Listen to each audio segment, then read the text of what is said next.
जिस मुख मंत्री नूं चंडीगढ़ शब्द नहीं लिखना आउंदा ਉਹ पढ़े लिखे प्रोफैसर बनन लायक नौजवानों नूं ਜ਼ਲੀਲ कर रहा है। ਹਾਏ ਹਾਏ ਹਾਏ ਪਸ਼ੂਆਂ ਦੇ ਵਾਂਗਰ ਇਹਨਾਂ ਨੂੰ ਚੱਕ ਕੇ ਗੱਡੀਆਂ ਦੇ ਵਿੱਚ ਸਿੱਟਿਆ ਜਾਂਦਾ ਕਿਉਂਕਿ ਇਹ ਵਿਘਨ ਪਾ ਰਹੇ ਸੀ ਜਲੰਧਰ ਵੈਸਟ ਦੀ ਹੋ ਰਹੀ ਚੋਣ ਦੇ ਵਿੱਚ ਹੋਣ ਵਾਲੇ ਪ੍ਰਚਾਰ 'ਚ। ਹਾਏ ਹਾਏ ਹਾਏ ਉਹਨਾਂ ਦੀ ਭੈਣ ਜੀ ਨਾਲ ਗੱਲ ਕਰ ਲਓ, ਨਾਂ ਦਾ ਵੈਸੇ ਮੈਨੂੰ ਉਹਨਾਂ ਦਾ ਪਤਾ ਨਹੀਂ ਹੈਗਾ, ਤੇ ਕਦੇ ਕਹਿੰਦੇ ਮਾਤਾ ਜੀ ਨਾਲ ਗੱਲ ਕਰ ਲਓ, ਕਹਿੰਦੇ ਚਲੋ ਜੇ ਨਹੀਂ ਗੱਲ ਤਾਂ ਫਿਰ ਗੁਰਪ੍ਰੀਤ ਜੀ ਨਾਲ ਕਰ ਲਓ, ਉਹਨਾਂ ਦੇ ਮਿਸਿਸ ਮਾਨ। ਤੇ ਮੇਰੇ ਖਿਆਲ ਦੇ ਅੰਦਰ ਹੁਣ 92 ਐਮਐਲਏ ਨਹੀਂ ਤੇ 3 ਨਾਲ ਹੋਰ ਉਹਨਾਂ ਦੇ ਘਰ ਦੇ ਵੀ ਜੋੜ ਦਿਓ, 95 ਹੋ ਗਏ ਆ।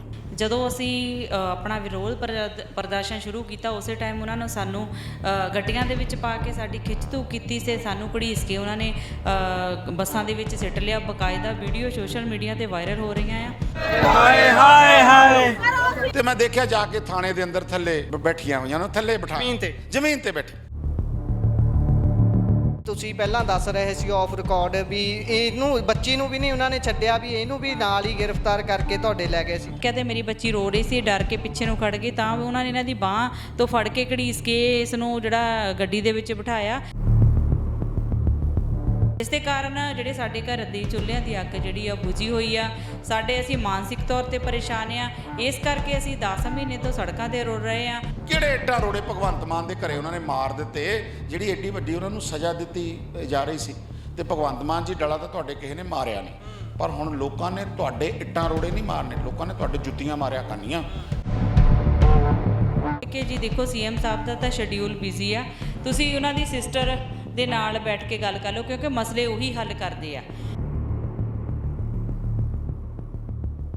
ਜਿਸ ਮੁੱਖ ਮੰਤਰੀ ਨੂੰ ਚੰਡੀਗੜ੍ਹ ਸ਼ਬਦ ਨਹੀਂ ਲਿਖਣਾ ਆਉਂਦਾ ਉਹ ਪੜ੍ਹੇ ਲਿਖੇ ਪ੍ਰੋਫੈਸਰ ਬਣਨ ਲਾਇਕ ਨੌਜਵਾਨਾਂ ਨੂੰ ਜ਼ਲੀਲ ਕਰ ਰਿਹਾ ਹੈ। ਤਸਵੀਰ ਤੁਸੀਂ ਮੇਰੇ ਪਿੱਛੇ ਵੇਖ ਰਹੇ ਹੋ, ਇਹ ਉਹ ਗਰੁੱਪ ਹੈ ਜਿਹੜਾ 1158 ਦਾ ਲਗਾਤਾਰ ਗੰਭੀਰਪੁਰ ਦੇ ਵਿੱਚ ਧਰਨਾ ਪ੍ਰਦਰਸ਼ਨ ਕਰ ਰਿਹਾ ਹੈ। ਇਹਨਾਂ ਦੇ ਇੱਕ ਸਾਥਣ ਦੇ ਵੱਲੋਂ ਖੁਦਕੁਸ਼ੀ ਵੀ ਕਰ ਲਈ ਜਾਂਦੀ ਹੈ, ਉਹਨਾਂ ਦੇ ਵੱਲੋਂ ਜ਼ਿੰਮੇਵਾਰੀ ਵੀ ਨਿਰਧਾਰਤ ਕੀਤੀ ਜਾਂਦੀ ਹੈ ਮੰਤਰੀ ਦੀ, ਪਰ ਉਹ ਮੰਤਰੀ ਅੱਜ ਵੀ ਆਪਣੀ ਪੂਰੀ ਪਾਵਰ ਮਾਣ ਰਿਹਾ ਹੈ, ਆਨੰਦ ਲਏ ਜਾ ਰਹੇ ਨੇ, ਪਰ ਇਹਨਾਂ ਵੱਲ ਕੋਈ ਧਿਆਨ ਨਹੀਂ ਕੀਤਾ ਜਾ ਰਿਹਾ। ਪਸ਼ੂਆਂ ਦੇ ਵਾਂਗਰ ਇਹਨਾਂ ਨੂੰ ਚੱਕ ਕੇ ਗੱਡੀਆਂ ਦੇ ਵਿੱਚ ਸਿੱਟਿਆ ਜਾਂਦਾ ਕਿਉਂਕਿ ਇਹ ਵਿਘਨ ਪਾ ਰਹੇ ਸੀ ਜਲੰਧਰ ਵੈਸਟ ਦੀ ਹੋ ਰਹੀ ਚੋਣ ਦੇ ਵਿੱਚ ਹੋਣ ਵਾਲੇ ਪ੍ਰਚਾਰ 'ਚ। ਮੇਰੇ ਨਾਲ ਭੈਣ ਜਸਵਿੰਦਰ ਹੁਣੀ ਮੌਜੂਦ ਨੇ ਜਿਹੜੇ ਕਿ 1158 ਇਸ ਜਥੇਬੰਦੀ ਦੇ ਕਨਵੀਨਰ ਨੇ, ਤੇ ਦੂਜੇ ਬੰਨੇ ਆਦਮਪੁਰ ਤੋਂ ਐਮਐਲਏ ਸੁਖਵਿੰਦਰ ਕੋਟਲੀ ਹੁਣੀ ਮੌਜੂਦ ਨੇ ਜਿਹੜੇ ਆਪਣੀ ਜ਼ਿੰਮੇਵਾਰੀ ਨੈਤਿਕਤਾ ਦੀ ਕਹਿ ਲਈਏ ਵੀ ਇਨਸਾਨੀਅਤ ਨਾਤੇ ਜ਼ਿੰਮੇਵਾਰੀ ਬਣਦੇ ਹੋਏ ਉੱਥੇ ਪਹੁੰਚਦੇ ਨੇ ਥਾਣੇ ਵਿੱਚ, ਇਹਨਾਂ ਨੂੰ ਛਡਾ ਕੇ ਲਿਆਉਂਦੇ ਨੇ ਕਿਉਂਕਿ ਜਿਹੜੇ ਮੁੱਖ ਮੰਤਰੀ ਸਾਹਿਬ ਗੱਲਾਂ ਕਰਦੇ ਨੇ ਕਿ ਅਸੀਂ ਤਾਂ ਘਰਾਂ 'ਚੋਂ ਚੱਲਣਾ ਹੈ, ਅਸੀਂ ਸੱਥਾਂ 'ਚੋਂ ਚੱਲਣਾ ਹੈ, ਇਹੋ ਜਿਹੀਆਂ ਗੱਲਾਂ ਕਰਨ ਵਾਲੀ ਸਰਕਾਰ ਧੀਆਂ ਭੈਣਾਂ ਨੂੰ ਜਲੀਲ ਕਰਦੀ ਹੈ, ਰਾਤਾਂ ਥਾਣਿਆਂ 'ਚ ਕਟਾਉਣ ਲਈ ਮਜਬੂਰ ਕੀਤਾ ਜਾਂਦਾ ਹੈ। ਪਰ ਦੂਸਰੇ ਪਾਸੇ ਕੋਟਲੀ ਸਾਹਿਬ, ਮੈਂ ਇਹਨਾਂ ਦੀ ਇਸ ਕਰਕੇ ਤਾਰੀਫ ਨਹੀਂ ਕਰਦਾ ਕਿ ਮੈਨੂੰ ਜਾਣਦੇ ਨੇ ਜਾਂ ਫਿਰ ਮੇਰੇ ਹਲਕੇ ਦੇ ਐਮਐਲਏ ਹੋਣਗੇ, ਬਿਲਕੁਲ ਨਹੀਂ, ਨਾ ਤਾਂ ਅਸੀਂ ਇਹੋ ਜਿਹਾ ਕੰਮ ਹੀ ਕਰਦੇ ਹਾਂ। ਸੁਖਵਿੰਦਰ ਕੋਟਲੀ ਹੁਣੀ ਉੱਥੇ ਗਏ, ਉਹਨਾਂ ਨੂੰ ਛਡਾ ਕੇ ਲਿਆਏ, ਇਸੇ ਕਰਕੇ ਇਹਨਾਂ ਦੀ ਗੱਲ ਕਰ ਰਹੇ ਹਾਂ, ਉਹਨਾਂ ਨਾਲ ਗੱਲ ਕਰਦੇ ਹਾਂ। ਕੋਟਲੀ ਸਾਹਿਬ, ਸਭ ਤੋਂ ਪਹਿਲਾਂ ਰਾਜਨੀਤੀ ਤੋਂ ਇੱਕ ਪਾਸੇ ਜੇ ਆਪਾਂ ਰਾਜਨੀਤੀ ਨੂੰ ਰੱਖ ਦਈਏ, ਗੱਲ ਕਰੀਏ ਧੀਆਂ ਭੈਣਾਂ ਨੇ। ਆ ਭੈਣ ਹੁਣਾਂ ਦੀ ਛੋਟੀ ਜੀ ਬੱਚੀ ਹੈ, ਉਹ ਵੀ ਥਾਣੇ ਦੇ ਵਿੱਚ ਸੀ, ਤੁਸੀਂ ਗਏ ਹੋ, ਤੁਹਾਨੂੰ ਕਿਉਂ ਲੱਗਾ ਕਿ ਮੈਨੂੰ ਉੱਥੇ ਜਾ ਕੇ ਇਹਨਾਂ ਨੂੰ ਛਡਾ ਕੇ ਲਿਆਉਣਾ ਚਾਹੀਦਾ? ਕਿਉਂਕਿ ਤੁਸੀਂ ਕਿਹੜਾ ਸੱਤਾ ਭੋਗ ਰਹੇ ਹੋ, ਤੁਸੀਂ ਤਾਂ ਪਾਸੇ ਹੋ, ਜਿਹੜੇ ਸੱਤਾ 'ਚ ਨੇ ਉਹ ਤਾਂ ਗੱਡੀਆਂ 'ਚ ਮੋਢੇ ਮਾਰ ਕੇ ਲੰਘ ਰਹੇ ਨੇ। ਦੇਖੋ, ਮੈਂ ਇਸ ਗੱਲ ਨੂੰ ਜਾਣਦਾ ਕਿ ਇਹ ਸਾਡੇ ਅਸਿਸਟੈਂਟ ਪ੍ਰੋਫੈਸਰਸ ਜੀ, ਲਾਇਬ੍ਰੇਰੀਅਨਸ, ਇਹ ਬਹੁਤ ਲੰਬੇ ਸਮੇਂ ਤੋਂ ਸੰਘਰਸ਼ ਕਰ ਰਹੇ ਆ। ਜੀ ਜੀ। ਇੱਕ ਸਾਡੀ ਭੈਣ ਇਸ ਸੰਘਰਸ਼ ਦੇ ਸ਼ਹੀਦ ਹੋ ਗਈ, ਆਪਣੀ ਜਾਨ ਗਵਾ ਲਈ, ਮੈਨੂੰ ਦੁੱਖ ਹੈ। ਔਰ ਅੱਜ ਜਿਸ ਤਰੀਕੇ ਦੇ ਨਾਲ ਮੇਰੇ ਖਿਆਲ ਕੱਲ੍ਹ ਜਿਹੜਾ ਉਹ ਪ੍ਰੋਟੈਸਟ ਇਹਨਾਂ ਨੇ ਸ਼ਾਂਤਮਈ ਕੀਤਾ ਸੰਵਿਧਾਨ ਚੌਂਕ ਦੇ ਅੰਦਰ, ਔਰ ਇਹਨਾਂ ਨੂੰ ਸਮਾਂ ਦਿੱਤਾ ਗਿਆ ਕਿ ਸਵੇਰੇ ਤੁਹਾਡੀ ਗੱਲਬਾਤ ਜਿਹੜੀ ਮੁੱਖ ਮੰਤਰੀ ਸਾਹਿਬ ਨਾਲ ਕਰਵਾਈ ਜਾਏ। ਜਿਹੜਾ ਮੁੱਖ ਮੰਤਰੀ ਕਹਿੰਦਾ ਕਿ ਮੈਂ ਸਰਕਾਰ ਹੁਣ ਜਲੰਧਰ ਤੋਂ ਚਲਾਉਣੀ ਹੈ, ਦੁਆਬਾ ਤੇ ਮਾਝਾ ਮੇਰੇ ਖਿਆਲ ਕਹਿੰਦਾ ਇੱਥੋਂ ਚੱਲਿਆ, ਉਹਨਾਂ ਨੂੰ ਆਰਾਮ ਦੇਣਾ, ਕਹਿੰਦਾ ਦੂਰ ਨਹੀਂ ਜਾਣਾ ਪਊ, ਉਹਨਾਂ ਨੂੰ ਦੂਰ ਜਾਣਾ ਪਏਗਾ। ਸੋ ਜਿਹੜੇ ਚੱਲ ਕੇ ਉਹਨਾਂ ਦੇ ਘਰ ਗਏ ਤੇ ਕਹਿੰਦੇ ਜੀ ਉਹਨਾਂ ਦੀ ਭੈਣ ਜੀ ਨਾਲ ਗੱਲ ਕਰ ਲਓ, ਨਾਂ ਦਾ ਵੈਸੇ ਮੈਨੂੰ ਉਹਨਾਂ ਦਾ ਪਤਾ ਨਹੀਂ ਹੈਗਾ, ਤੇ ਕਦੇ ਕਹਿੰਦੇ ਮਾਤਾ ਜੀ ਨਾਲ ਗੱਲ ਕਰ ਲਓ, ਕਹਿੰਦੇ ਚਲੋ ਜੇ ਨਹੀਂ ਗੱਲ ਤਾਂ ਫਿਰ ਗੁਰਪ੍ਰੀਤ ਜੀ ਨਾਲ ਕਰ ਲਓ, ਉਹਨਾਂ ਦੇ ਮਿਸਿਸ ਮਾਨ। ਤੇ ਮੇਰੇ ਖਿਆਲ ਦੇ ਅੰਦਰ ਹੁਣ 92 ਐਮਐਲਏ ਨਹੀਂ ਤੇ 3 ਨਾਲ ਹੋਰ ਉਹਨਾਂ ਦੇ ਘਰ ਦੇ ਵੀ ਜੋੜ ਦਿਓ, 95 ਹੋ ਗਏ ਆ।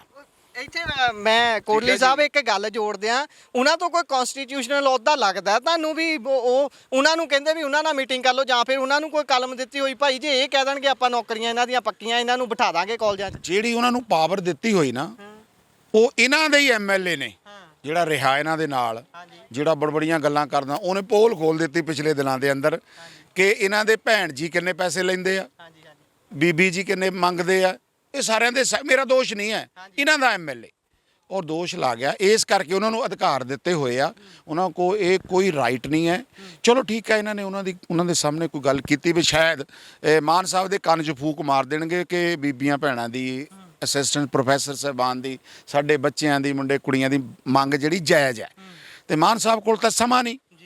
ਉਹ ਜਿਹੜਾ ਕਹਿੰਦਾ ਹੁੰਦਾ ਸੀ ਨਾ ਬਈ ਮੈਂ ਹੱਥ ਜੋੜ ਕੇ ਹੁਣ ਵੋਟਾਂ ਨਹੀਂ ਮੰਗਣੀਆਂ, ਤੇ ਅੱਜ ਗਲੀਆਂ ਦੇ ਵਿੱਚ ਰੁਲਦਾ ਫਿਰ ਰਿਹਾ, ਤੇ ਉਹਦੇ ਕੋਲ ਟਾਈਮ ਨਹੀਂ ਸਾਡੀਆਂ ਭੈਣਾਂ ਦੀ ਗੱਲ ਸੁਣਨ ਵਾਸਤੇ। ਜਦੋਂ ਮੈਂ ਨਾ ਵੀਡੀਓ ਦੇਖਿਆ ਮੇਰੇ ਮਨ 'ਚ ਦਰਦ ਜਿਹਾ ਜਾਗ ਗਿਆ। ਮੈਂ ਕੋਈ ਬਤੌਰ ਐਮਐਲਏ ਨਹੀਂ ਗਿਆ ਉੱਥੇ। ਐਮਐਲਏ ਕੋ ਬਣ ਜੇ ਕੋਈ ਖੁਦਾ ਨਹੀਂ ਬਣ ਜਾਂਦਾ। ਐਮਐਲਏ ਬਣ ਕੇ ਆਪਣੀਆਂ ਜ਼ਿੰਮੇਵਾਰੀਆਂ ਨੂੰ ਨਿਭਾਓ, ਫਿਰ ਲੋਕਾਂ ਨੂੰ ਪਤਾ ਲੱਗਦਾ ਹੈ। ਮੇਰੇ ਬੱਚੇ ਸਾਰਿਆਂ ਨੂੰ ਪਤਾ ਹੈ, ਤੁਹਾਨੂੰ ਪਤਾ ਹੈ, ਸਾਰੇ ਜਲੰਧਰ ਕੀ ਪੰਜਾਬ ਦੇ ਲੋਕਾਂ ਨੂੰ ਪਤਾ ਮੈਂ ਸੰਘਰਸ਼ੀਲ ਬੰਦਾ ਲੜਦਾ ਰਿਹਾ। ਔਰ ਮੈਨੂੰ ਦੁੱਖ ਹੋਇਆ ਜਦੋਂ ਇਹ ਦੇਖਿਆ ਕਿ ਉਹਨਾਂ ਨੂੰ ਥਾਣੇ ਦੇ ਵਿੱਚ ਬੰਦ ਕਰ ਦਿੱਤਾ। ਯਾਰ ਬੱਚੀਆਂ ਨੂੰ, ਸਾਡੀਆਂ ਧੀਆਂ ਭੈਣਾਂ ਨੂੰ, ਨੌਜਵਾਨਾਂ ਨੂੰ, ਜਿਹੜੇ ਇੱਕ ਅਸਿਸਟੈਂਟ ਪ੍ਰੋਫੈਸਰ, ਯਾਰ ਕੋਈ ਛੋਟੀ ਪੋਸਟ ਥੋੜੀ ਹੁੰਦੀ ਹੈ, ਕੋਈ ਛੋਟੇ ਡਿਗਰੀਆਂ ਥੋੜੀ ਹੁੰਦੀਆਂ, ਤੇ ਅਨਪੜ੍ਹਾਂ ਦੇ ਸਾਹਮਣੇ ਜਾ ਕੇ ਬਹਾਲ ਦਿੱਤਾ ਇਹਨਾਂ ਨੂੰ। ਤੇ ਜਦੋਂ ਪਤਾ ਲੱਗਾ ਕਿ ਥਾਣੇ ਬੰਦ ਹੈ, ਤੇ ਮੈਂ ਗਿਆ, ਮੈਂ ਸਰਦਾਰ ਪ੍ਰਗਟ ਸਿੰਘ ਉਹਨਾਂ ਨਾਲ ਗੱਲ ਕੀਤੀ, ਕਹਿੰਦੇ ਛੇਤੀ ਪਹੁੰਚ। ਮੈਂ ਪਹੁੰਚ ਗਿਆ, ਖੈਰ ਉਹ ਰੁਝੇਵਿਆਂ 'ਚ ਬਿਜੀ ਸੀਗੇ, ਤੇ ਮੈਂ ਦੇਖਿਆ ਜਾ ਕੇ ਥਾਣੇ ਦੇ ਅੰਦਰ ਥੱਲੇ ਬੈਠੀਆਂ ਹੋਈਆਂ ਨੇ, ਥੱਲੇ ਬਿਠਾ ਜ਼ਮੀਨ ਤੇ ਬੈਠੀ। ਇੱਕ ਫੋਟੋ ਵੀ ਮੈਂ ਰਿਲੀਜ਼ ਕੀਤੀ ਅੱਜ ਪ੍ਰੈਸ ਨੂੰ ਕਿ ਕਮ ਸੇ ਕਮ ਪੜ੍ਹੇ ਲਿਖਿਆਂ ਦਾ ਇਹ ਸਨਮਾਨ ਹੋ ਰਿਹਾ। ਕਿਹੜਾ ਕ੍ਰਾਈਮ ਕਰ ਲਿਆ ਉਹਨੇ, ਕਿਹੜਾ ਜ਼ੁਲਮ ਕਰ ਲਿਆ, ਕਿਹੜੇ ਇੱਟਾਂ ਰੋੜੇ ਭਗਵੰਤ ਮਾਨ ਦੇ ਘਰੇ ਉਹਨਾਂ ਨੇ ਮਾਰ ਦਿੱਤੇ, ਜਿਹੜੀ ਐਡੀ ਵੱਡੀ ਉਹਨਾਂ ਨੂੰ ਸਜ਼ਾ ਦਿੱਤੀ ਜਾ ਰਹੀ ਸੀ। ਤੇ ਭਗਵੰਤ ਮਾਨ ਜੀ ਡਲਾ ਤਾਂ ਤੁਹਾਡੇ ਕਿਸੇ ਨੇ ਮਾਰਿਆ ਨਹੀਂ, ਪਰ ਹੁਣ ਲੋਕਾਂ ਨੇ ਤੁਹਾਡੇ ਇੱਟਾਂ ਰੋੜੇ ਨਹੀਂ ਮਾਰਨੇ, ਲੋਕਾਂ ਨੇ ਤੁਹਾਡੇ ਜੁੱਤੀਆਂ ਮਾਰਿਆ ਕਰਨੀਆਂ। ਕਿ ਤੁਸੀਂ, ਮੈਂ ਸਿੱਧੇ ਤੌਰ ਤੇ ਚੈਲੰਜ ਕਰਦਾ ਭਗਵੰਤ ਮਾਨ ਨੂੰ, ਮੈਂ ਤਾਂ ਡਰਦਾ ਨਹੀਂ ਹੈ ਕਿ ਜੇ ਤੂੰ ਬੱਚੀਆਂ ਨਾਲ ਇਦਾਂ ਕਰੇਗਾ ਨਾ, ਫਿਰ ਬਦਲਾ ਲੈਣ ਲਈ ਤੇਰੇ ਕੋਲ ਜੰਗ ਦੇ ਮੈਦਾਨ 'ਚ ਆਊਂਗਾ। ਅੱਗੇ ਵੀ ਤੂੰ ਦਲਿਤਾਂ ਦਾ ਅਪਮਾਨ ਕੀਤਾ ਪੰਜਾਬ ਦੀ ਵਿਧਾਨ ਸਭਾ 'ਚ, ਤੈਨੂੰ ਮੂੰਹ ਤੋੜਮਾ ਜਵਾਬ ਦਿੱਤਾ। ਮੈਨੂੰ ਕੱਲ ਇਹਨਾਂ ਦਾ ਇੱਕ ਵਿਧਾਇਕ ਮਿਲਿਆ, ਇੱਥੇ ਚਰਚਾ ਕਰ ਰਹੇ, ਆਪਣੇ ਇਲੈਕਸ਼ਨ ਪ੍ਰਚਾਰ ਕਰ ਰਹੇ। ਮੈਨੂੰ ਕਹਿੰਦੇ ਕੋਟਰੀ ਤੂੰ ਸਵਾਦ ਲਿਆਤਾ ਵੀ ਸਾਡੀ ਵੱਲ ਤਾਂ ਇਹ ਸਾਰੇ ਗੱਲ ਚੱਲੀ ਵੀ ਜੇ ਵੋਟਾਂ ਨਹੀਂ ਪਈਆਂ ਨਾ, ਐਸ ਕਰਕੇ ਨਹੀਂ ਪਈਆਂ ਵੀ ਇਹਨੇ ਜੁੱਤੀ ਦੀ ਗੱਲ ਤੱਕ, ਜੁੱਤੀ ਸੰਘਾਉਣ ਮਾਰਨ ਦੀ ਗੱਲ ਦਲਿਤਾਂ ਤੱਕ ਕਰ ਦਿੱਤੀ। ਇਹਨਾਂ ਦਾ ਐਮਐਲਏ ਜਿਹੜਾ ਆਦਮਪੁਰ ਵਾਲਾ ਜੜਾਂ 'ਚ ਬਹਿ ਗਿਆ, ਜਿਹੜਾ ਉਹ ਜੋ ਮਰਜੀ, ਜੇ ਲੋੜ ਕਿਤੇ ਪਈ ਨਾ ਵਿਧਾਨ ਸਭਾ 'ਚ, ਮੈਂ ਨਾਂ ਵੀ ਲੈ ਦਾਂਗਾ ਉਹਦਾ। ਉਹਨੂੰ ਪੁੱਛੂੰਗਾ ਵੀ ਯਾਰ ਉਦੋਂ ਤਾਂ ਤੂੰ ਬੋਲਦਾ ਸੀ ਯਾਰ, ਖੜਾ ਹੋ ਕੇ ਤਾਂ ਇੱਕ ਵਾਰੀ ਕਹਿਆ ਵੀ ਇਹ ਧੱਕਾ ਕਰ ਰਿਹਾ ਭਗਵੰਤ ਮਾਨ। ਸੋ ਮੇਰਾ ਮਤਲਬ ਇਹ ਹੈ ਕਿ ਅੱਜ ਐਮਐਲਏ ਵੀ ਉਹਦੇ ਦੁਖੀ ਨੇ ਉਹਦੇ ਤੋਂ।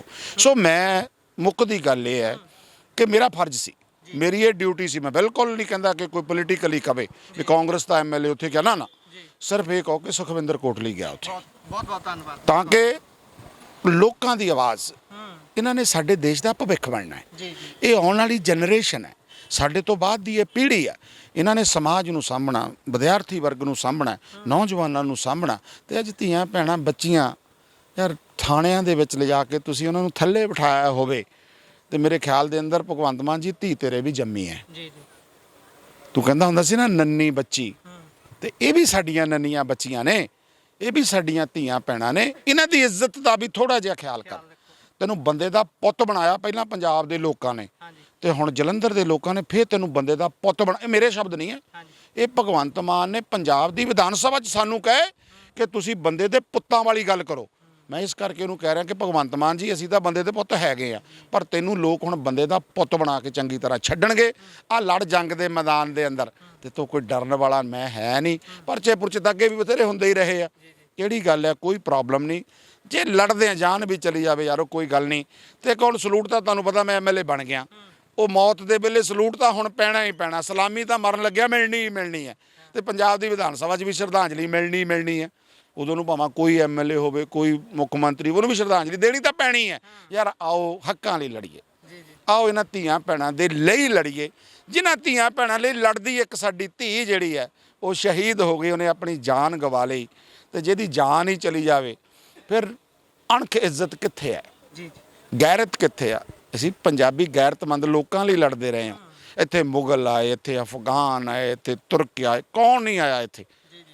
ਦੇਸ਼ ਦੀ ਸੱਤਾ ਭੋਗ ਕੇ ਉਹਨਾਂ ਨੇ ਜ਼ੁਲਮ ਕੀਤਾ ਤੇ ਉਹਦਾ ਪੰਜਾਬੀਆਂ ਨੇ ਮੂੰਹ ਤੋੜਮਾ ਹਮੇਸ਼ਾ ਜਵਾਬ ਦਿੱਤਾ ਹੈ।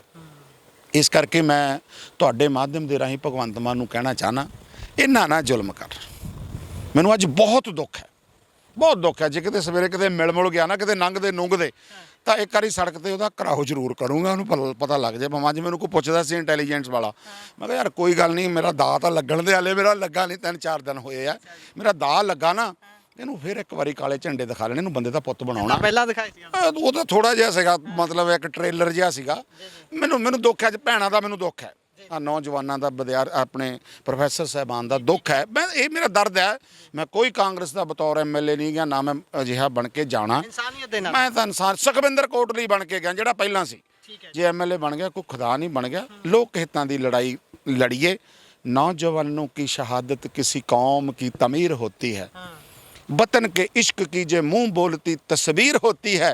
वो क्या पाएगा सुख चैन जो दुख सह नहीं सकता, जिसे मरना नहीं आता वो जिंदा ਰਹਿ ਨਹੀਂ ਸਕਦਾ। ਇਸ ਕਰਕੇ ਜਿੰਦੇ ਰਹਿਣ ਦੀ ਲੜਾਈ ਜਿਹੜੀ ਹੈ ਉਹ ਲੜਨੀ ਆ, ਇਨਸਾਨੀਅਤ ਦੀ ਲੜਾਈ ਲੜਨੀ, ਗੈਰਤਮੰਦ ਹੋ ਕੇ ਲੜਾਈ ਲੜਨੀ ਆ ਪੰਜਾਬ ਦੇ ਹਿੱਤਾਂ ਲਈ ਤੇ ਨਾ ਭੈਣਾਂ ਦੇ ਲਈ। ਆ ਦੇਖੋ, ਆ ਭੈਣ ਦੀ ਫੋਟੋ ਦਿਖਾਓ ਜੀ ਜੀ। ਅੱਜ ਕੀ ਸੋਚਦੀ ਹੋਏਗੀ ਜਿੱਥੇ ਬੈਠੀ ਹੋਏਗੀ, ਬਲਵਿੰਦਰ ਕੌਰ ਕੀ ਸੋਚਦੀ ਹੋਏਗੀ ਕਿ ਮੇਰੇ ਜਾਣ ਤੋਂ ਬਾਅਦ ਮੇਰੇ ਅੰਦੋਲਨ ਨੂੰ ਇਹਨਾਂ ਭੈਣਾਂ ਨੇ ਠੰਡਾ ਪੈਣ ਦਿੱਤਾ। ਕੀ ਸੋਚਦੀ ਹੋਏਗੀ ਅੱਜ ਉਹ ਕਿਤੇ ਬੈਠੀ, ਉਹਦੀ ਆਤਮਾ ਪੁਕਾਰਦੀ ਨਹੀਂ ਹੋਏਗੀ।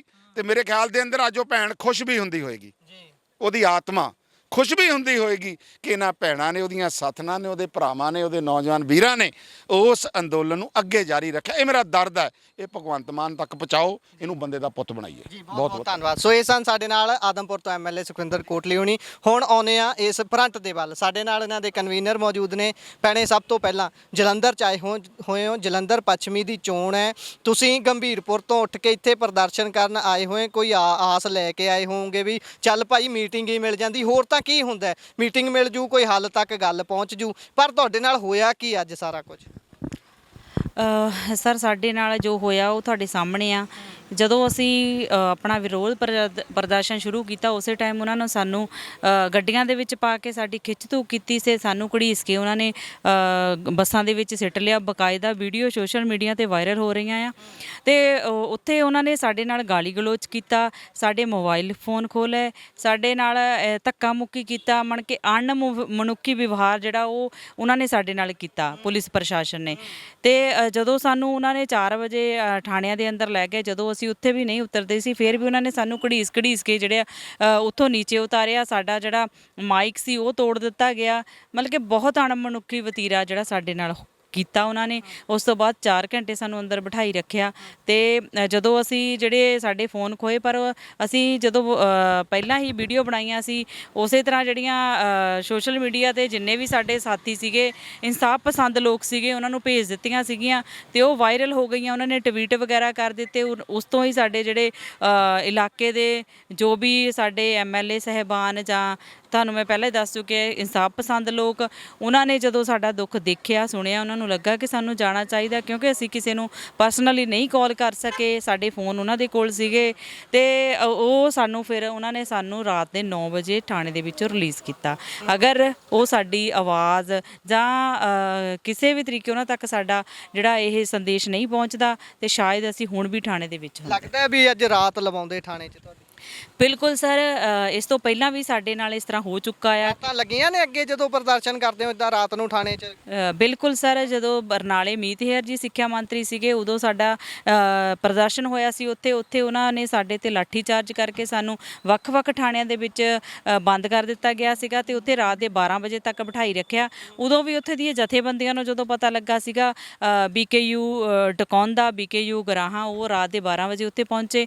ਉਹਨਾਂ ਨੇ ਪ੍ਰਦਰਸ਼ਨਕਾਰੀਆਂ ਨੂੰ ਜਿਹੜਾ ਸਾਡੇ ਜਥੇਬੰਦੀ ਨੂੰ ਜਿਹੜਾ ਉਹ ਰੋਟੀ ਪਾਣੀ ਦਾ ਪ੍ਰਬੰਧ ਕੀਤਾ, ਤੇ ਨਾਲ ਹੀ ਉਹਨਾਂ ਨੇ ਪ੍ਰਸ਼ਾਸਨ ਨੂੰ ਤੇ ਚੇਤਾਵਨੀ ਦਿੱਤੀ ਕਿ ਅਗਰ ਇਹਨਾਂ ਦੇ ਨਾਲ ਤੁਸੀਂ ਕੋਈ ਮਾੜਾ ਵਿਵਹਾਰ ਕਰਦੇ ਆ ਤੇ ਅਸੀਂ ਇਹਨਾਂ ਦੇ ਨਾਲ ਖੜੇ ਆ, ਸਾਡੇ ਧੀਆਂ ਪੋਤਿਆਂ। ਤਾਂ ਜਾ ਕੇ ਉਹਨਾਂ ਨੇ ਸਾਨੂੰ ਜਿਹੜਾ ਰਾਤ ਨੂੰ 12 12:30 ਵਜੇ ਥਾਣਿਆਂ ਤੋਂ ਛੱਡਿਆ ਸੀ। ਜੀ, ਤੁਹਾਡੀ ਛੋਟੀ ਜੀ ਬੱਚੀ ਹੈ, ਤੁਸੀਂ ਪਹਿਲਾਂ ਦੱਸ ਰਹੇ ਸੀ ਆਫ ਰਿਕਾਰਡ ਵੀ ਇਹਨੂੰ, ਬੱਚੀ ਨੂੰ ਵੀ ਨਹੀਂ ਉਹਨਾਂ ਨੇ ਛੱਡਿਆ, ਵੀ ਇਹਨੂੰ ਵੀ ਨਾਲ ਹੀ ਗ੍ਰਿਫਤਾਰ ਕਰਕੇ ਤੁਹਾਡੇ ਲੈ ਗਏ ਸੀ ਥਾਣੇ 'ਚ? ਕਿਉਂਕਿ ਜਦੋਂ ਉਹਨਾਂ ਨੇ ਮੈਨੂੰ ਚੱਕਿਆ ਤੇ ਮੇਰੀ ਬੱਚੀ ਰੋ ਰਹੀ ਸੀ, ਡਰ ਕੇ ਪਿੱਛੇ ਨੂੰ ਖੜ ਗਈ, ਤਾਂ ਵੀ ਉਹਨਾਂ ਨੇ ਇਹਨਾਂ ਦੀ ਬਾਂਹ ਤੋਂ ਫੜ ਕੇ ਘੜੀਸ ਕੇ ਇਸ ਨੂੰ ਜਿਹੜਾ ਗੱਡੀ ਦੇ ਵਿੱਚ ਬਿਠਾਇਆ। ਬਹੁਤ ਸਾਰੇ ਸਾਡੇ ਜਿਹੜੇ ਪੁਰਸ਼ ਕਰਮਚਾਰੀ ਸਾਡੇ ਉਮੀਦਵਾਰ ਉਹਨਾਂ ਨੂੰ ਵੀ ਇਸ ਤਰ੍ਹਾਂ ਧੱਕਾ ਮੁੱਕੀ ਕੀਤੀ, ਬਹੁਤ ਰੂਡ ਬਿਹੇਵ ਕੀਤਾ, ਉਹਦੇ ਨਾਲ ਬਹੁਤ ਗਲਤ ਭਾਸ਼ਾ ਦੇ ਵਿੱਚ ਗੱਲਬਾਤ ਕੀਤੀ ਗਈ। ਤੁਹਾਨੂੰ ਜਦੋਂ ਉਹਨਾਂ ਨੇ ਫੜਿਆ ਹੈ, ਫੀਮੇਲ ਕਾਂਸਟੇਬਲ ਸੀਗੀਆਂ ਤੁਹਾਡੇ ਨਾਲ ਜਿਨ੍ਹਾਂ ਨੇ ਤੁਹਾਨੂੰ ਕੀਤਾ ਹੋਊਗਾ, ਕਿਉਂਕਿ ਮਹਿਲਾ ਦੇ ਨਾਲ ਮਹਿਲਾ ਡੀਲ ਕਰਦੀ ਹੈ, ਵੈਸੇ ਤਾਂ ਕਾਨੂੰਨ ਇਹ ਕਹਿੰਦਾ। ਬਿਲਕੁਲ ਸਾਡੇ ਨਾਲ ਜਿਹੜਾ ਪੁਰਸ਼ ਇਹਨਾਂ ਦਾ ਪ੍ਰਸ਼ਾਸਨ ਸੀਗਾ ਉਸਨੇ ਸਾਡੇ ਨਾਲ ਬਹੁਤ ਗੁੱਸੇ ਦੇ ਨਾਲ ਗੱਲ ਕੀਤੀ, ਬਹੁਤ ਕੋਈ ਮਤਲਬ ਕਿ ਜਿਹੜੇ ਸਨਮਾਨਜਨਕ ਸ਼ਬਦ ਨਹੀਂ ਵਰਤੇ ਸਾਡੇ ਲਈ। ਤੇ ਉਸ ਤੋਂ ਬਾਅਦ ਮਹਿਲਾ ਪੁਲਿਸ ਕਰਮਚਾਰੀ ਨੇ ਹੀ ਸਾਡੇ ਨਾਲ ਜਿਹੜੀ ਆ ਮਹਿਲਾ ਨੂੰ ਘੜੀਸ ਕੇ ਜਿਹੜੇ ਬੱਸ ਦੇ ਵਿੱਚ ਪਾਇਆ ਆ, ਪਰ ਉਹਨਾਂ ਦੀ ਭਾਸ਼ਾ ਵੀ ਬਹੁਤ ਗਲਤ ਸੀ ਜੀ। ਕੀ ਮਤਲਬ ਗਾਲੀ ਗਲੋਚ ਵਾਲੀ ਭਾਸ਼ਾ ਸੀ? ਬਿਲਕੁਲ ਉਹਨਾਂ ਨੇ ਸਾਨੂੰ ਗਾਲੀ ਗਲੋਚ ਕੀਤਾ।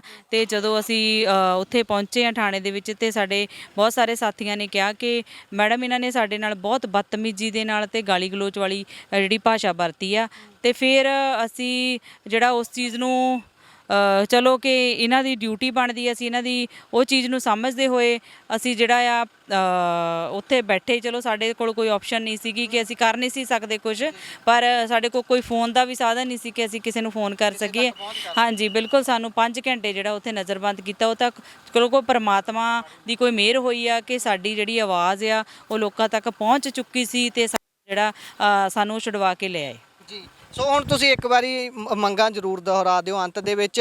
1158 ਫਰੰਟ ਨੂੰ ਬਹੁਤ ਚੰਗੀ ਤਰ੍ਹਾਂ ਲੋਕ ਜਾਣਦੇ ਨੇ, ਕਿਉਂਕਿ ਆ ਭੈਣ ਜੇ ਹੁਣੀ ਜਿਹੜੇ ਪ੍ਰੋਫੈਸਰ ਬਲਵਿੰਦਰ ਕੌਰ ਜਿਹੜੇ ਸੀ, ਉਹਨਾਂ ਦੇ ਵੱਲੋਂ ਆਪਣੀ ਜੀਵਨ ਲੀਲਾ ਸਮਾਪਤ ਕਰ ਲਈ ਜਾਂਦੀ ਹੈ। ਬਹੁਤ ਸਾਰੀਆਂ ਗੱਲਾਂ ਲੈਟਰ ਦੇ ਵਿੱਚ ਲਿਖੀਆਂ ਜਾਂਦੀਆਂ ਨੇ। ਫਿਰ ਉੱਥੇ ਰੋਪੜ ਦੇ ਹਸਪਤਾਲ ਦੇ ਵਿੱਚ ਜੋ ਕੁਝ ਹੁੰਦਾ ਹੈ ਉਹ ਸਾਰਿਆਂ ਨੇ ਦੇਖਿਆ ਸੀ ਵੀ, ਉਹ ਸਾਰੀਆਂ ਰਿਪੋਰਟਾਂ ਆਪਣੇ ਮੀਡੀਆ ਦੇ ਰਾਹੀਂ ਸਾਰਿਆਂ ਤੱਕ ਸਾਂਝੀਆਂ ਕੀਤੀਆਂ ਸੀ। ਮੰਗਾਂ ਦੁਹਰਾ ਦਿਓ ਤਾਂ ਕਿ ਲੋਕਾਂ ਦੇ ਚੇਤਿਆਂ ਦੇ ਵਿੱਚ ਇੱਕ ਵਾਰ ਮੁੜ ਤੋਂ ਰੀਫਰੈਸ਼ ਹੋ ਜਾਣ ਕਿ ਆਹ ਮੰਗਾਂ ਕਰਕੇ ਤੁਸੀਂ ਰੁਲ ਰਹੇ ਹੋ, ਉਸ ਜਗ੍ਹਾ ਤੇ ਆ ਕੇ ਬੈਠੇ ਹੋਏ ਹੋ ਜਿੱਥੇ ਭਗਵੰਤ ਮਾਨ ਹੁਣੀ ਆਪ ਆਏ ਨੇ। ਉਹ ਜਿਹੜੇ ਵਿਅਕਤੀ ਨੂੰ ਜਦੋਂ ਚੰਡੀਗੜ੍ਹ ਬੋਲਣਾ ਹੁੰਦਾ ਹੈ ਉਹ ਚੰਡੀਗੜ੍ਹ ਵੀ ਸਹੀ ਨਹੀਂ ਬੋਲ ਪਾਉਂਦਾ, ਤੇ ਤੁਸੀਂ ਪੜ੍ਹੇ ਲਿਖੇ ਹੋ ਕੇ ਵੀ ਇੱਥੇ ਰੁਲਣ ਤੇ ਮਜਬੂਰ ਹੋਏ ਹੋ। ਮੰਗਾਂ ਜ਼ਰੂਰ ਦੱਸ ਦਿਓ। ਬਿਲਕੁਲ ਸਰ, ਸਾਡੀ ਜਿਹੜੀ ਮੁੱਖ ਮੰਗ ਇਹ ਸੀ ਕਿ 1158 ਭਰਤੀ ਦੇ ਵਿੱਚ ਜਿਹੜੇ ਉਮੀਦਵਾਰਾਂ ਨੂੰ ਇਹਨਾਂ ਨੇ ਹੈੱਡਕੁਆਟਰ ਜੁਆਇਨ ਕਰਵਾ ਲਿਆ 2-3 ਦਸੰਬਰ 2021 ਨੂੰ, ਉਸ ਤੋਂ ਬਾਅਦ ਜਦੋਂ ਆਮ ਆਦਮੀ ਪਾਰਟੀ ਦੀ ਸਰਕਾਰ ਆਉਂਦੀ ਆ, ਸਾਡੇ ਕੋਲ ਬਕਾਇਦਾ ਜਿਹੜੇ ਸਾਰੇ ਡੇਟ ਵਾਈਜ਼ ਡਾਕੂਮੈਂਟ ਪਏ ਆ। ਮਾਰਚ ਮਹੀਨੇ ਦੇ ਵਿੱਚ ਜਦੋਂ ਇਹਨਾਂ ਦੀ ਸਰਕਾਰ ਬਣਦੀ ਆ, ਉਦੋਂ ਇਹਨਾਂ ਨੇ ਸਾਡੇ ਤੋਂ ਅਸਤੀਫੇ ਲੈ ਲਏ ਸਾਡੀਆਂ ਪੁਰਾਣੀਆਂ ਨੌਕਰੀਆਂ ਤੋਂ, ਕਿ ਹੁਣ ਤੁਸੀਂ ਜਿਹੜੇ ਸਰਕਾਰ ਦੇ ਕਰਮਚਾਰੀ ਆ ਤੇ ਹੁਣ ਤੁਸੀਂ ਹੋਰ ਕਿਤੇ ਨੌਕਰੀ ਨਹੀਂ ਕਰ ਸਕਦੇ। ਨਾਲ ਦੀ ਨਾਲ ਇਹਨਾਂ ਨੇ ਸਾਡੇ ਤੋਂ ਲਿਖ ਕੇ ਲਿਆ ਕਿ ਜੋ ਤੁਹਾਨੂੰ ਮਾਣ ਭੱਤਾ ਸਰਕਾਰ ਤੋਂ ਕੋਈ ਮਿਲਦਾ ਉਹ ਵੀ ਨਹੀਂ ਲੈ ਸਕਦੇ। ਮੈਂ ਆਪਣੀ PWD ਕੋਟੇ ਦੀ ਕਿ ਮੈਨੂੰ ਪਿਛਲੀਆਂ ਸਰਕਾਰਾਂ ਤੋਂ ਜੋ ਮਾੜਾ ਮੋਟਾ ਕੋਈ ਪੈਨਸ਼ਨ ਮਿਲਦੀ ਸੀ ਉਹ ਵੀ ਇਹਨਾਂ ਨੇ ਮੇਰੀ ਛਡਵਾ ਲਈ। ਸਾਨੂੰ ਬਹੁਤ ਸਾਰੇ ਸਾਥੀਆਂ ਨੂੰ ਬਿਲਕੁਲ ਬੇਰੋਜ਼ਗਾਰ ਕਰਕੇ ਘਰ ਬਿਠਾ ਦਿੱਤਾ, ਜਿਸ ਦੇ ਕਾਰਨ ਜਿਹੜੇ ਸਾਡੇ ਘਰ ਦੀ ਚੁੱਲ੍ਹਿਆਂ ਦੀ ਅੱਗ ਜਿਹੜੀ ਆ ਬੁਝੀ ਹੋਈ ਆ। ਅਸੀਂ ਮਾਨਸਿਕ ਤੌਰ ਤੇ ਪਰੇਸ਼ਾਨ ਆ, ਇਸ ਕਰਕੇ ਅਸੀਂ 10 ਮਹੀਨੇ ਤੋਂ ਸੜਕਾਂ ਤੇ ਰੁਲ ਰਹੇ ਆ। ਤੇ ਹੁਣ ਜਦੋਂ ਵੀ ਜਿੱਥੇ ਵੀ ਇਹਨਾਂ ਦਾ ਕੋਈ ਵਿਧਾਇਕ, ਇਹਨਾਂ ਦਾ ਮੰਤਰੀ ਜਿਹੜਾ ਜਾਂਦਾ ਆ, ਅਸੀਂ ਉੱਥੇ ਹੀ ਇਹਨਾਂ ਦਾ ਜਾ ਕੇ ਵਿਰੋਧ ਪ੍ਰਦਰਸ਼ਨ ਕਰਦੇ, ਉਸ ਦਾ ਘਿਰਾਓ ਕਰਦੇ ਆ। ਇਸੇ ਤਰ੍ਹਾਂ ਸਾਨੂੰ ਥਾਣਿਆਂ ਦੇ ਵਿੱਚ ਡੱਕ ਲਿਆ ਜਾਂਦਾ, ਪਰ ਸਾਡੇ ਜਥੇਬੰਦੀ ਨੇ ਫੈਸਲਾ ਕੀਤਾ ਆ ਕਿ ਜਦੋਂ ਤੱਕ ਸਾਨੂੰ ਸਾਡਾ ਹੱਕ ਨਹੀਂ ਮਿਲਦਾ ਉਦੋਂ ਤੱਕ ਅਸੀਂ ਇਸੇ ਤਰ੍ਹਾਂ ਹੀ ਸੜਕਾਂ ਤੇ ਆਪਣਾ ਜਿਹੜਾ ਹੱਕੀ ਮੰਗਾਂ ਨੂੰ ਲੈ ਕੇ ਪ੍ਰਦਰਸ਼ਨ ਕਰਦੇ। ਮੈਨੇ ਤੁਹਾਨੂੰ ਮੀਟਿੰਗ ਕੇਸ ਦੇ ਨਾਲ ਕਰਨ ਲਈ ਕਹਿ ਰਹੇ ਸੀ। ਪਹਿਲਾਂ ਮੈਂ ਤੁਹਾਡੀ ਗੱਲ ਸੁਣ ਰਿਹਾ ਸੀ, ਤੁਹਾਨੂੰ ਪਰਿਵਾਰਕ ਜੀਆਂ ਨਾਲ ਮੀਟਿੰਗ ਕਰਨ ਨੂੰ ਕਹਿ ਰਹੇ ਸੀ। ਕਿਹਦੇ ਨਾਲ ਮੀਟਿੰਗ ਕਰਨ ਦੀ ਤੁਹਾਡੀ ਗੱਲ ਚੱਲੀ ਆ, ਜਿਸ ਤੋਂ ਬਾਅਦ ਤੁਸੀਂ ਧਰਨਾ ਲਾਉਣ ਨੂੰ ਮਜਬੂਰ ਹੋਏ? ਸਰ, ਜਿਸ ਤਰ੍ਹਾਂ ਕੱਲ੍ਹ ਅਸੀਂ ਸੰਵਿਧਾਨ ਚੌਂਕ ਦੇ ਵਿੱਚ 4-5 ਘੰਟੇ ਜਿਹੜਾ ਉੱਥੇ ਖੜੇ ਰਹੇ, ਨਾਅਰੇਬਾਜ਼ੀ ਕੀਤੀ, ਤੇ ਸਾਨੂੰ ਪ੍ਰਸ਼ਾਸਨ ਵੱਲੋਂ ਜਿਹੜਾ ਭਰੋਸਾ ਦਿੱਤਾ ਗਿਆ ਸੀ ਕਿ ਕੱਲ੍ਹ ਨੂੰ 9 ਵਜੇ ਤੁਹਾਡੀ CM ਸਾਹਿਬ ਦੀ ਰਿਹਾਇਸ਼ ਦੇ ਵਿੱਚ ਤੁਹਾਡੀ CM ਸਾਹਿਬ ਨਾਲ ਮੀਟਿੰਗ ਕਰਵਾਈ ਜਾਊਗੀ। ਸਵੇਰੇ ਅਸੀਂ ਜਦੋਂ ਉਹਨਾਂ ਦੀ ਕੋਠੀ ਪਹੁੰਚਦੇ ਹਾਂ ਤੇ ਫਿਰ ਕਹਿੰਦੇ ਕਿ ਉਹਨਾਂ ਦੀ ਜਿਹੜੀ ਮਿਸਿਜ਼ ਆ CM ਮਾਨ, ਉਹ ਤੁਹਾਡੇ ਨਾਲ ਮੀਟਿੰਗ ਕਰਨਗੇ। 11 ਵਜੇ ਤੱਕ ਇਸ ਤਰ੍ਹਾਂ ਸਾਨੂੰ ਬਿਠਾਈ ਰੱਖਦੇ ਆ। ਉਸ ਤੋਂ ਬਾਅਦ ਕਹਿੰਦੇ ਆ ਕਿ ਉਹ ਕਿਤੇ ਪ੍ਰੋਗਰਾਮ ਤੇ ਚੱਲੇ ਆ, ਵਾਪਸ ਆ ਕੇ ਤੁਹਾਡੇ ਨਾਲ ਮੀਟਿੰਗ ਕਰਨਗੇ। ਇਸੇ ਤਰ੍ਹਾਂ 2-3 ਘੰਟੇ ਬੀਤ ਜਾਂਦੇ ਆ। ਜਦੋਂ 1:30-2 ਦਾ ਸਮਾਂ ਹੁੰਦਾ, ਫਿਰ ਅਸੀਂ ਕਿਹਾ ਕਿ ਸਾਡੀ ਮੀਟਿੰਗ ਕਰਵਾਓ। ਕਹਿੰਦੇ ਉਹਨਾਂ ਦੇ ਮਾਤਾ ਜੀ ਬੈਠੇ, ਤੁਸੀਂ ਗੱਲ ਕਰ ਲਓ। ਅਸੀਂ ਕਿਹਾ ਕਿ ਉਹਨਾਂ ਦੇ ਮਾਤਾ ਜੀ, CM ਸਾਹਿਬ ਦੇ ਮਾਤਾ ਜੀ। ਤੇ ਫਿਰ ਅਸੀਂ ਕਿਹਾ ਕਿ ਅਸੀਂ ਜਿਹੜੇ ਆ ਉਹਨਾਂ ਦੇ ਨਾਲ ਗੱਲ ਨਹੀਂ ਕਰਨੀ, ਅਸੀਂ CM ਸਾਹਿਬ ਨਾਲ ਹੀ ਸਾਡੀ ਮੁੱਖ ਮੰਗ ਆ ਕਿ ਉਹਨਾਂ ਨਾਲ ਸਾਡੀ ਮੀਟਿੰਗ ਕਰਵਾਈ ਜਾਵੇ। ਜਦੋਂ 3:30 ਹੋਏ, ਕਹਿੰਦੇ ਕਿ ਜੀ ਦੇਖੋ CM ਸਾਹਿਬ ਦਾ ਤਾਂ ਸ਼ਡਿਊਲ ਬਿਜ਼ੀ ਆ, ਤੁਸੀਂ ਉਹਨਾਂ ਦੀ ਸਿਸਟਰ ਦੇ ਨਾਲ ਬੈਠ ਕੇ ਗੱਲ ਕਰ ਲਓ, ਕਿਉਂਕਿ ਮਸਲੇ ਉਹੀ ਹੱਲ ਕਰਦੇ ਆ। ਤੇ ਉਹੀ ਬੈਠੇ ਸਾਰੇ ਲੋਕਾਂ ਦੀਆਂ ਸਮੱਸਿਆਵਾਂ ਸੁਣ ਰਹੇ ਸੀ, ਕਿਉਂਕਿ ਉੱਥੇ ਸਵੇਰ ਤੋਂ ਲੈ ਕੇ ਦੁਪਹਿਰ ਦੁਪਹਿਰ ਤੱਕ ਮੇਲੇ ਵਰਗਾ ਮਾਹੌਲ ਸੀ, ਬਹੁਤ ਸਾਰੇ ਲੋਕ ਉੱਥੇ ਬੈਠੇ ਹੋਏ ਸੀ ਤੇ ਅਸੀਂ ਉਹਨਾਂ ਦੇ ਨਾਲ ਜਾ ਕੇ ਗੱਲਬਾਤ ਕੀਤੀ ਕਿ ਸ਼ਾਇਦ ਮੁੱਖ ਮੰਤਰੀ ਤੱਕ ਸਾਡੀ ਕੋਈ ਗੱਲ ਪਹੁੰਚਾ ਦੇਣ। ਪਰ ਜਦੋਂ ਉਹਨਾਂ ਨੇ ਸਾਡਾ ਮਸਲਾ ਸੁਣਿਆ ਤੇ ਉਹ ਕਹਿੰਦੇ ਕਿ ਸੀਐਮ ਸਾਹਿਬ ਤਾਂ ਜਿਹੜੇ ਪ੍ਰੋਗਰਾਮਾਂ ਦੇ ਵਿੱਚ ਬਿਜ਼ੀ ਨੇ, ਉਹ 15 ਤਰੀਕ ਤੋਂ ਬਾਅਦ ਤੁਹਾਡੇ ਨਾਲ ਮੀਟਿੰਗ ਕਰਨਗੇ। ਅਸੀਂ ਤੁਹਾਨੂੰ ਭਰੋਸਾ ਦਿੰਦੇ ਹਾਂ ਕਿ ਉਹ ਤੁਹਾਡੇ ਨਾਲ 15 ਤੋਂ ਬਾਅਦ ਚੰਡੀਗੜ੍ਹ ਦੇ ਵਿੱਚ ਮੀਟਿੰਗ ਕਰਨਗੇ। ਉਸ ਤੋਂ ਬਾਅਦ ਅਸੀਂ ਕਿਹਾ ਕਿ ਅਸੀਂ ਤਾਂ ਜਲੰਧਰੋਂ ਆਏ ਹੋਏ, ਅਸੀਂ ਵੀ ਜਲੰਧਰ ਦੇ ਵਸਨੀਕ ਹਾਂ, ਅਸੀਂ ਉਹਨਾਂ ਨਾਲ ਇੱਥੇ ਹੀ ਮੀਟਿੰਗ ਕਰਾਂਗੇ। ਨਹੀਂ ਤਾਂ ਜਿਸ ਤਰ੍ਹਾਂ ਸਾਡਾ ਜਿਹੜਾ ਐਲਾਨ ਆ ਕਿ ਅਗਰ ਸਾਡੀ ਕੋਈ ਮੰਗ ਨਹੀਂ ਸੁਣੀ ਜਾਂਦੀ ਤੇ ਅਸੀਂ ਲਗਾਤਾਰ ਜਿਹੜਾ ਵੋਟਾਂ ਤੱਕ 10 ਜੁਲਾਈ ਤੱਕ ਆਪਣਾ ਜਲੰਧਰ ਦੇ ਵਿੱਚ ਇਹ ਰੋਸ ਪ੍ਰਦਰਸ਼ਨ ਕਰਾਂਗੇ।